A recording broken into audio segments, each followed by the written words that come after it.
अनंत कोटी ब्रह्मांड नायक श्री स्वामी समर्थांची पुण्यतिथी मोठ्या भक्तिभावानं आज सर्वत्र साजरी झाली. भिवू नकोस, मी तुझ्या पाठीशी आहे असं आश्वासन देऊन सेवेकऱ्यांना भयमुक्त करणाऱ्या श्री स्वामी समर्थांची पुण्यतिथी संगमनेरमध्ये अखंड वीणावादन आणि स्वामी सप्ताहानं उत्साहात साजरी झाली. गुरुचरित्र पारायणासह सप्ताहभर विविध याग संपन्न झाले, तर पूर्णाहुतीनं या कार्यक्रमाची सांगता झाली. ज्येष्ठ सेवेकरी ॲडव्होकेट अशोक जोंधळे यांनी या कार्यक्रमाविषयी माहिती दिली आहे. श्री स्वामी समर्थ मार्ग हा दिंडोरी प्रणित मार्ग आहे.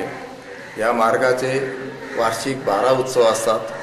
त्या उत्सवापैकी एक स्वामी महाराजांची पुण्यतिथी निमित्ताने सप्ताह आम्ही करत असतो. त्याचप्रमाणे दत्त जयंतीच्या वेळेस एक दत्त सप्ताह करत असतो. अशा पद्धतीने जो अखंड नाम जप यज्ञ सप्ताह आहे, त्या अखंड नाम जप यज्ञ सप्ताह म्हणजे 2 वीणावादन, 2 जपमाळ आणि 2 स्वामीचरित्र वाचन अशा पद्धतीने हे 6 सेवेकरी अहोरात्र महिलांचा सकाळी 8 ते संध्याकाळी 8 वाजेपर्यंत महिला ह्या प्रहारे करतात आणि रात्रीचे 8 ते सकाळी 8 पर्यंत पुरुष विभाग प्रहारे करत असतात. अशा पद्धतीने गुरुमाऊलींच्या आदेशानुसार हा कार्यक्रम आम्ही उत्सव साजरा करतो आणि त्यानिमित्ताने संगमनेर केंद्र नंबर 2 मध्ये हा स्वामी पुण्यतिथी निमित्ताने हा कार्यक्रम आयोजित केलेला आहे. या कार्यक्रमामध्ये 3 विभाग आहेत. एक सप्ताह म्हणजे पारायण विभाग आहे, यज्ञ विभाग आहे आणि प्रहारी विभाग आहे. यज्ञ विभागामध्ये महिला ह्या याज्ञिकी म्हणून काम करतात आणि अशा पद्धतीने महिला ह्या जास्तीत जास्त प्रमाणात सेवा रुजू करतात आणि महिलांचं प्रमाण जास्त आहे. कारण महिलांचं प्रमाण जास्त या सेवेमध्ये असल्यामुळे बालसंस्कार मुलांवर घडतात आणि त्या पद्धतीने नवीन पिढी ही चांगली बनली जाते आणि या दृष्टिकोनातून माऊलींचा उद्देश आहे.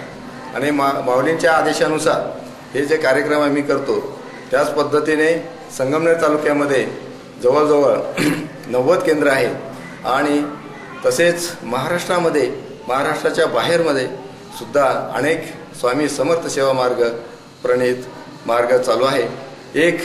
यामध्ये ग्राम अभियानाअंतर्गत 11 विभाग आहेत.